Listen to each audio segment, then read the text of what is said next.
Welcome to the 30-Minute Hour.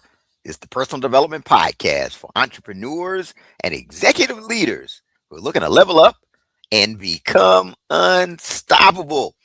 I'm your host, Eric Twiggs, your procrastination prevention partner. And I want to pose a question to you today.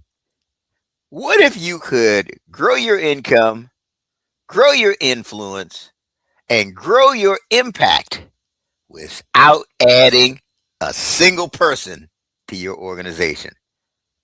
Would you be interested in that? Yeah, kind of thought you might.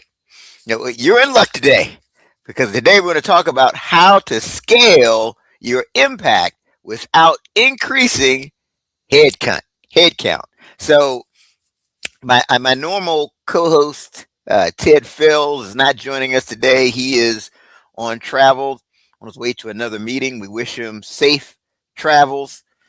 He's normally the super CEO, the business strategist extraordinaire, and all-around good guy. He's not going to be joining us today.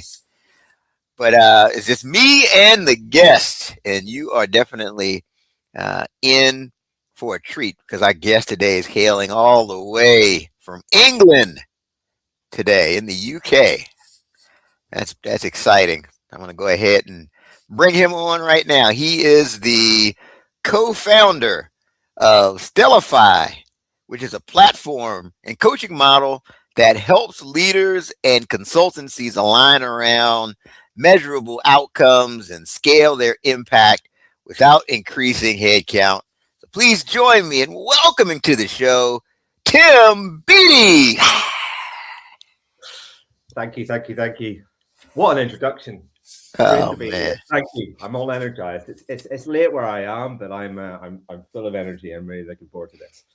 Yeah, man, I appreciate you for making the time. I know that time difference is crazy, but definitely thank you for your dedication to getting your message out there. Absolutely happy to be here. Yeah, so I want to give people some background perspective. I'm just curious, like what was the vision you had for your career back when you went undergraduate at the University of York? Yeah. Wow, that's going back a little while now. But yeah, Tim, we do our homework here on the 30-Minute Hour. Yeah. Wow, you certainly do. Yeah, gosh, that's over 25 years ago. But I had 3 amazing years in the wonderful city of York. That's Old York, medieval York in the north of England, where I met my friends for life, my wife. I met at York. And I guess it's where I had the first inkling that I wanted to work in the world of services and coaching, professional services. And I was really interested by the idea of being a consultant, a management consultant. I was really interested in technology, so technology consulting was of interest to me. It felt like it was going to offer me the fastest path to learning, because the nature of consulting and coaching and services means you get to move around different organizations, meet different clients, work in different countries, tackle new problems. And I thought this would be a phenomenal opportunity for me to learn really fast. And it was a well-respected career and paid pretty well as well. And I had quite a lot of student debt. So it seemed to be a good idea, and it gave me an opportunity to move to London, and I got my first graduate job in PwC, PricewaterhouseCoopers, way back in 2001. That's interesting. So you actually knew pretty much, okay, I'm going to be this consultant, and that's going to solve my student debt. But most people don't really have that level of vision and clarity when they're in college. So, I mean, that's certainly a rare thing. And I'm curious, like, if you could go, I'm sorry, what were you about to say? Yeah, I was going to say I went through some pivots there. I actually started a degree in computer science. I grew up loving computers since my dad put a BBC microcomputer in my hands in 1984. Before I could write, I was into computers and I was fascinated by IT. and I started a degree in computer science because I love computers. And I very quickly changed my mind on that. It felt very, I don't know, antisocial, not very human.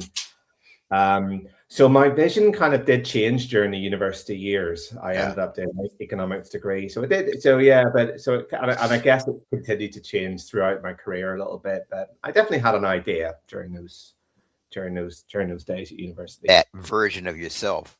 What advice would you give to that undergraduate version of yourself? That's a good question. I would say, don't pigeonhole yourself too early, yourself into one thing, that is going to set you a direction that it's, far to reverse back from. Instead, learn about lots of different things. I only discovered recently that things in like marketing and sales, I've never really got any experience of, and I've had to learn since founding my own company how to go back to myself. I just said, look, we have a much greater breadth and awareness of the many different skills. Yeah, I trying it. It's quite a real range of skills. Typically, a consultant is coming in to consult on a particular expertise or problem. You're a consultant of something because and can provide a service that maybe your client doesn't have in-house, so they bring in a consultant to do it. Coaching can mean so many things. I think a great coach is someone who is a great trainer and a teacher. I think a great coach is someone who is a great mentor and can, mentor one-on-one with an individual or a group of people. I think they can be a professional coach. There's lots of mirrors to sports coaching, and the coaching skills is actually a profession in itself. A great coach is a great facilitator. They energize a room. They get people thinking a different way. They get people communicating and collaborating and talking with each other. That's a great coach. And usually a coach has also got some mastery in something. They bring something. And I think the consultant is probably a bit narrower. Maybe a bit of a generalist, but they usually are a master in something like a technical consultant or a design consultant, and that's their thing and they're an expert, where I think a coach has really got many more senses in terms of delivering an outcome to their coachee. I mean, do you see, like, in what you do you apply both? Do you ever wear both hats, or are you strictly on the consulting side pretty much with what you do? I've been both. I probably transitioned away from being a traditional consultant for the first probably 15 years of my career. I was that consultant. I was body shopped into clients. I was deployed into projects or programs, and I was there to do a thing. Back in around 2017, I transitioned away from being a delivery consultant to more of an enablement consultant. In that my job was not to do with a client, it was to enable high-performing teams within organizations. And to do my job, I needed to coach. It was less about doing day-to-day activities, and it was more about coaching, training, mentoring, facilitating, working with people so that I left behind a capability rather than a deliverable. And I think and right now that's really where I'm focused on. How can we make coaches really, really high impacting and really amplify the work that they do with their clients. What you said is powerful. So you say you transitioned from being a delivery consultant, where you just basically said, "Hey, I'm the expert. This is what you need to do," and then to an enablement consultant, where you really so you're empowering them to do it. Yep.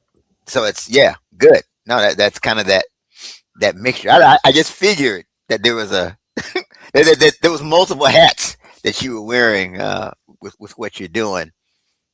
There was a real epiphany moment. So I was really really passionate around agility, business agility with my work. And I, ever since I stumbled upon some of the practices and frameworks and methods, and in particular the principles around agile, I was hooked, right?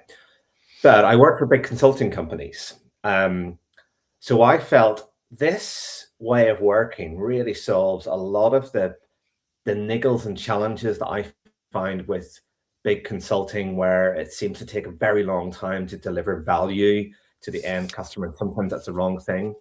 Yeah. And agile seems to be the answer. However, I still have this niggle where consulting is often around projects, and it's, you deploy a team of consultants into this project and they do some work and then they all fly away in different directions. Right. Where great agile organizations are all about high performing, long lived product teams.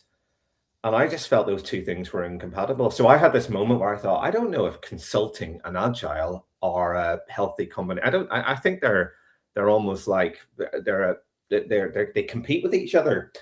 And then I got headhunted into a company called Red Hat, which you might be familiar of. And Red Hat's delivery approach was all about enablement. It was all about enabling teams to get really great value out of their products. And that was the time I thought, this is the way I want to work with clients. I want to enable, and I want to go in and then leave at the point that I see this team and they are the future, and they are the client's team, and they are product team, and they are long lived, and they're not going to scatter off in different directions. And that was just far more rewarding for me.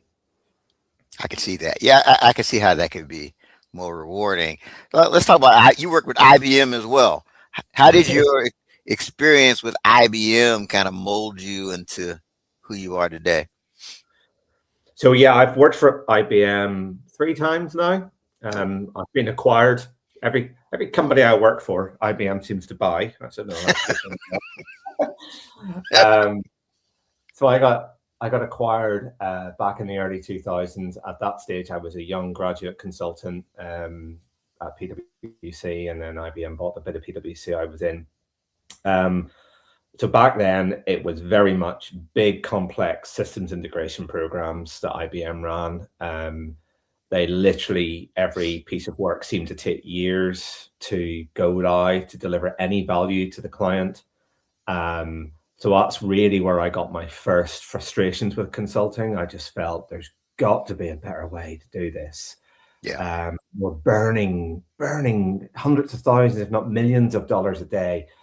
So I actually left to go to a small boutique niche consulting to react to that.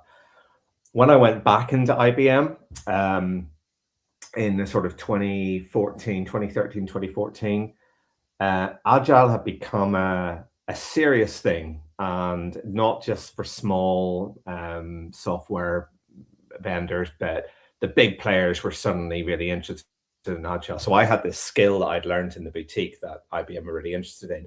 So that was a bit different. It still felt like big corporate was struggling to keep up with the demands of the changing delivery models and becoming more agile. But it was really great to play a part in trying to create that transition. And I actually ran the European Center of Excellence for Agile across IBM. So that was a bit better. And then I went to Red Hat, and as I said, that was really my transition to enablement. And then IBM bought Red Hat. So so that brought up some interesting emotions for me. But largely Red Hat have remained quite independent on their own entity. So yeah, it's interesting. I've watched IBM reinvent itself, and that's what they're quite famous for. And they're well over 100 years old because they do reinvent themselves. Sometimes it takes them a while, but they do try to keep up with what the needs are of the market. So I've learned a lot. I learned a lot there, and I still got some good friends there, and I'll always be sort of appreciate the learning that I got from that time. Awesome. So we're here today. We're talking about how to scale your impact without increasing headcount with Tim Beattie. So you're the co-founder of the Stellafai platform and coaching model. Talk to us about who your ideal client is and how specifically you help them. Cool. My ideal client it's a small boutique niche consulting or coaching company. The kind of, and that could be as small as 1, 2, 3 people. Several of my clients are in that sort of space. And it can also be, a bit bigger. What is ideal about them is where they have very high trusted relationships with their clients. It's not transactional. In fact, client is probably the wrong word. It's not a supplier-client relationship. It's like a partnership. And the two organizations just really gel well together. There's huge amounts of respect. What I want to do with Stellafai is really amplify the impact to that consultant, to that coach, so that they are able to extend their reach, extend their voice deeper into the client, to really prove the impact that they're having through measures that matter to the client. And for that client to be able to continue to tap into their brain, even when the coach or the consultant isn't there, but to be able to access the great voice, the great guidance, the great advisory support that they have provided. So I've been doing lots of research of services organizations of all sizes, from single individuals right the way up to tens or hundreds of thousands. And what I find is the smaller ones, the ones who just really are really forward thinking, really care about delivering impact and delivering value to their clients, and there's that mutual trust. They're the ones I love working with. So what is it that makes your framework and the way you go about things different from the other frameworks in the same space? Well, it's something that we're still evolving. We're still learning. So I have a team of coaches that I work with, and we are constantly experimenting with new ways to engage, new ways to collaborate with our clients, new ways to really deliver the outcomes and the value. So it is a moving answer. What I say now, it might be different in a month's time because we may have learned something new. The characteristics really of the model are 3 things. First of all, everything we do is anchored around the client's outcome. So what is the problem that the client is trying to fix? What is the pain that they're experiencing? So we anchor everything around that, and crucially around the measures that are going to indicate if we are making progress towards that outcome or not. We have the saying, you cannot improve what you don't measure. So we put lots of probes, lots of measures of different styles, different types, so that we can really demonstrate that we are moving the needle on a week by week, day by day basis. I'm sorry, I got to stop you right there because I think that's huge. Right. I think somebody needs to be writing that down. You can't improve what you're not measuring. I don't care what it is, your finances, your weight, what have you. If you want to improve it, you've got to have a system to measure it. I think that's spot on. I'm sorry for interrupting. I just want to make sure we emphasize that. But go ahead. I'm sorry. Continue. No, it's good. I'm glad you did. It's like literally, where are you now? Where do we want to get to? And then regularly, every day, if it comes to, is the needle moving or is it not? And if it's not, it's okay. It's all right. It's not, you don't get beaten up. You don't get fired. But we learn quickly, the needle's not moving. So we need to do something different. We need to try something different. So, but unless we put that measurement system in place, you do not know if we are improving or not. People might say nice things about you. You might convince yourself you're doing a good, but unless it's a measure that matters to your client, we do not know if we're actually making progress towards the outcomes. So that bit is the core. That's core of the operating system. Then the next part is, how do we engage with our clients? And this is the bit where I'm thinking about scaling your headcount, and can we scale your impact without necessarily bringing in armies and armies of people. And a couple of things have sort of led me to this. I have worked on countless engagements where we finished the time period, the time box that we kind of agreed on at the beginning. We get to the end, we've enabled, because that's what we're about, enabled high-performing individuals and teams.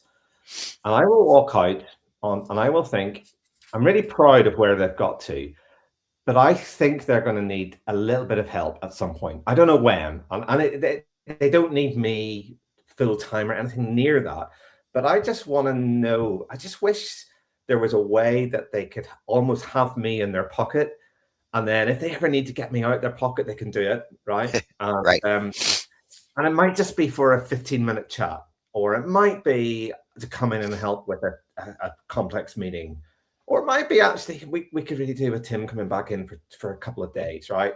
But it needs to be very flexible and very kind of on demand. So we call it coach in your pocket. So I think there's a whole model of engagement that allows clients to basically have a long-lived continued relationship rather than a finite end date. And if they need to access it, there should be ways that they can do that on demand. So we build that into the platform. Now, when we do the engagement with them, when we run workshops or we have one-on-one sessions or we do some training, with the beauty of technology, what I like to say is, let's record it, right? Let's put if it's in the room, let's put a couple of Osmo cameras up, let's mic us up, because at some point in this conversation, there's going to be some magic moments, right? Someone's going to say something and goes, that was brilliant. I need my boss or I need my team to hear this bit or experience that bit. And I think if we're not recording it, you're kind of limited to the people who were there at that time. And then we've got so much stuff in our head, we forget.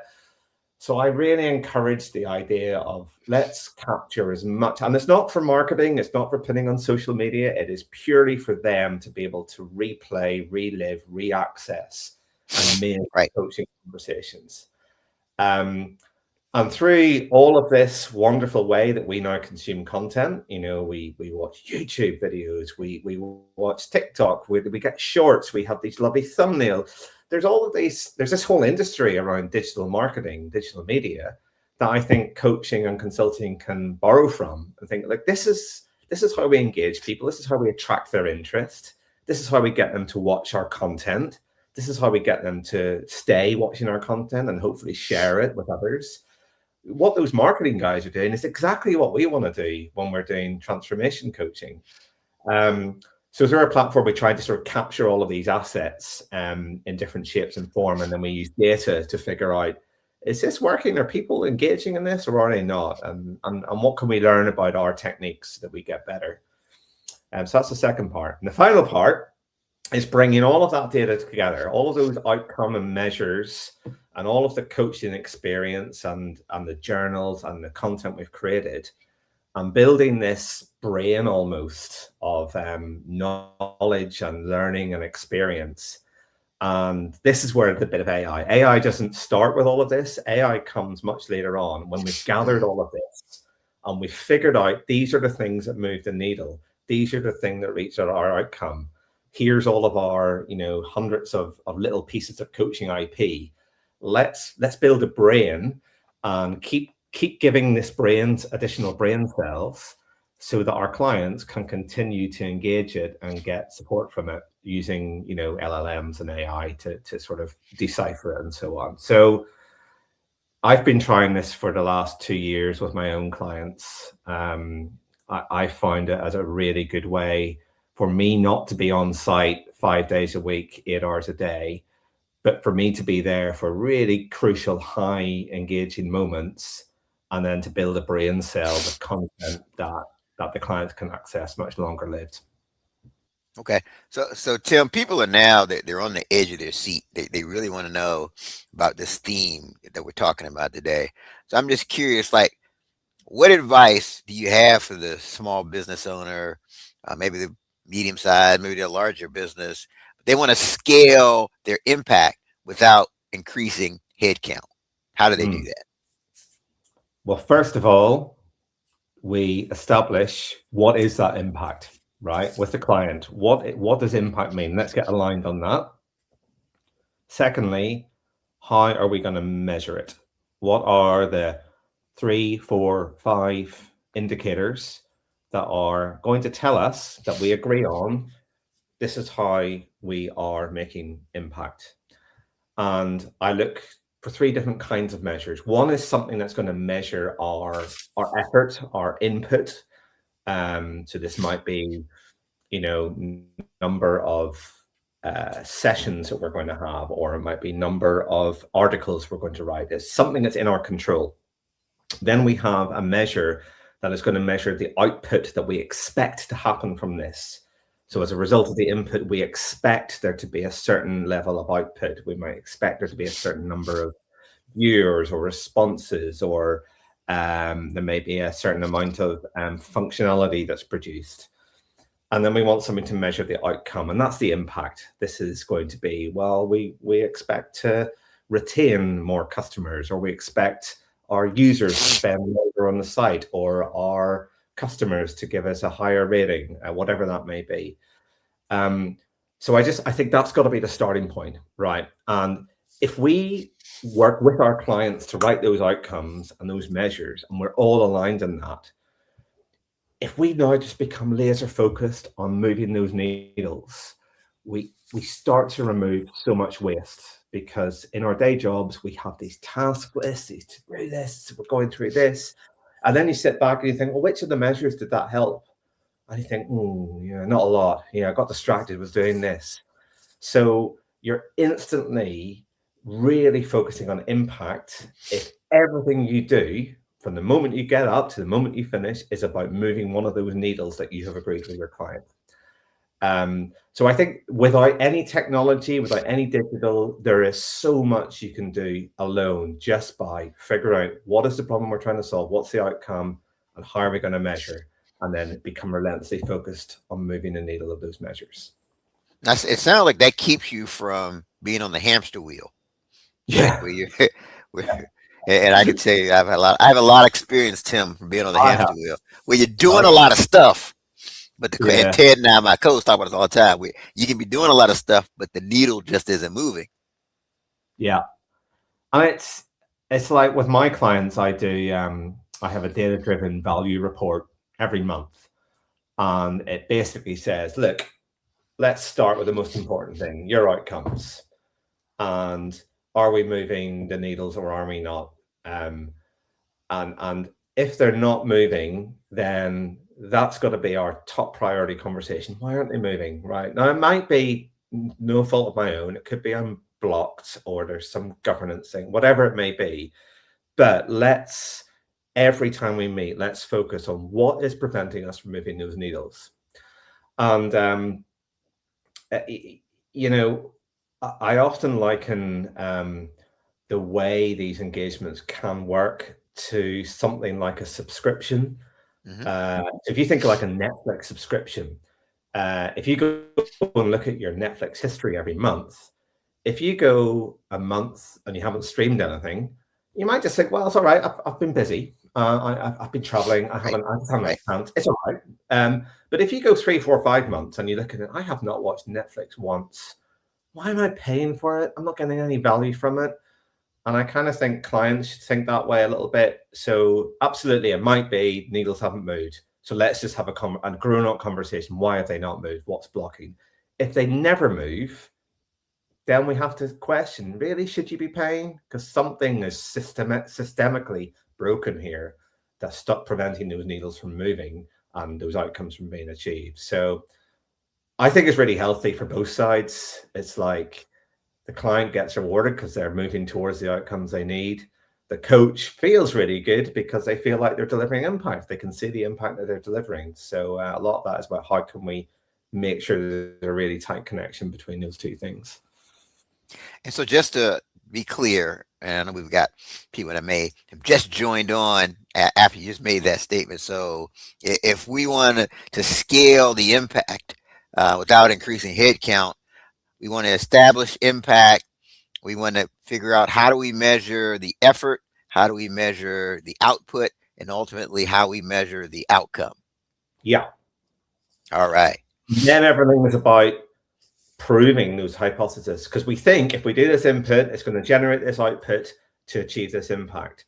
So let's now find out as quickly as possible what is the magic connection. If we start doing that input and it's not generating the output, something's wrong. So let's do something different. So we get into this whole experimental mindset, and let's adapt, but let's use data to tell us if we're moving towards our outcomes or not. Absolutely. I always try to encourage people to make data-driven decisions. Right? It's not about emotion. What is the data telling us? Exactly. We Data course does not correct. lie. It does Right. not lie. Yeah. So let's use data as our single source of truth, and the data There that we you build. go. That's a twiggable quote right there. Data can be the single source of truth. Yeah, use that one. Because it's easy to get into your feelings, right? Oh, yeah. We all have feelings and opinions, but the data is the data. I get it. And I've had some coaches, they say, yeah, but everyone's saying really nice things about us. They love us. They give us great feedback. And I say, yeah, but are any needles moving? Because it's a tough world out there. And, you can make lots of great friends, but unless those needles are moving and outcomes being generated, it's just a matter of time. So, yeah. I'm telling you, Tim, Ted is going to hear this episode and be kicking himself that he couldn't have been on today, because this is very similar to some of the things he and I talk about all the time. Right. So, Yeah, we'll have to have you back again when he's when we know he's available, because there's a lot of different avenues we can go as well. Tell us about a memorable success story that you had from an organization you worked with and you applied this model and they just went to the next level. Oh yeah. I mean, one of my biggest clients at the moment, an green energy training company, and it was one of those engagements that started with a 3-hour workshop. The CIO's assistant asked, could I come and facilitate a workshop about agile and make it fun? And I love Legos, right? One of my favorite things to facilitate with is Legos. So me and Andy, one of the coaches I work with, we went to this cool venue. It was for the IT leadership team of this organization, and we had 3 hours with them, and we did some simulations of how agile concepts could be applied using Legos. So much fun. Anyway, the best moment for me, 10 minutes at the end, I chatted to the CIO, and the CIO said to me, Tim, I really want to transform the organization. I want us to be much more like a product organization. I really want business agility and to be much more outcome led, great buzzwords, great things. But what he said to me is, I don't want to bring in, one of the big four, they had all of the big consultants in there, the KPMGs and Accentures and PwCs and so on. He said, I don't want to bring them in and have them, show us slides and frameworks. I want us to be, I want my people to be enabled. I want them to be coached. I want them to be empowered. And I need them to go through an experience, is what he said. And I thought, this is music to my ears, because I used to be one of those consultants that you're saying you don't want. Right. So I know exactly what you don't want. And I'm really, they were a purpose-driven organization, and I felt really motivated. I really wanted to work with them. And it's one of those. It's sort of we did a few more workshops, sort of small engagements, as we started to learn to trust each other, because I didn't have a relationship with them before. Last June, 9 months ago, we signed our first subscription contract. So they subscribe to Stellafai. They subscribe to our expertise and our platform. So when I log into our platform, the first thing I see is this big star chart. So the word Stellafai means turn into a star, or place amongst a star. And the CIO really loved this concept, because we visualize all of his teams, all of the teams around the organizations, but we visualize them by their outcomes. What are the outcomes they're trying to achieve? And they're all stars. They're like these balls of light energy. And then dotted around them are like little moons. They are the measures. And as measures start moving, the stars get brighter. And as the outcomes are achieved, they get brighter.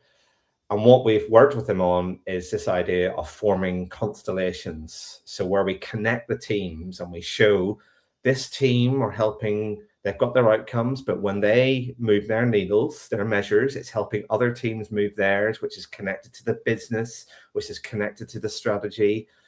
So visually, we could start to see how value flows through the organization.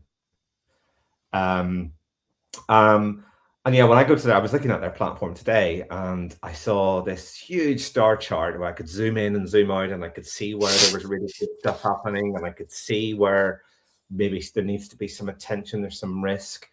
But the data was telling me this. It was all based on whether teams were moving their needles or not, and whether those connections were strong or not. And when I looked at their coaching area, I could see there's now 200 pieces of coaching content in there that we've been adding to them like little journals every day for the last 9 months. And I'm really excited by what AI can do with all of that data, because I think it's going to unlock the real patterns of success. So it's been one of my great customers where I've been able to try lots of these ideas out.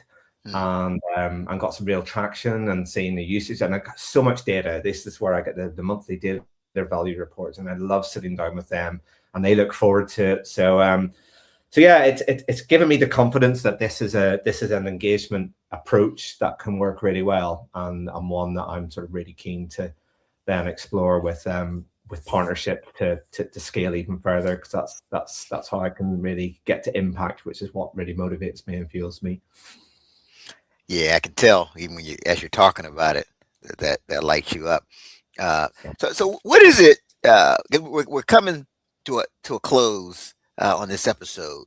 What is it that you want people to remember from today? I want you to remember you cannot improve what you don't measure. And yeah, absolutely. And I want you to think about experimenting new ideas, new ways, and maybe challenging the status quo. So if you are a small boutique consulting company or a coach, and you think this is the way we've always done coaching, this is the way we've always done consulting, just ask yourself, in this world where we're advancing with technology and digital media and AI, how can these become really powerful tools to help us be better coaches? And am I up for experimenting with that? And I really encourage you to try some new things out and get away from some of the traditional, but measure the impact of that, because that will tell you if it was a worthwhile experiment or not. And I think if you stick with it, you will find some really, really good insights.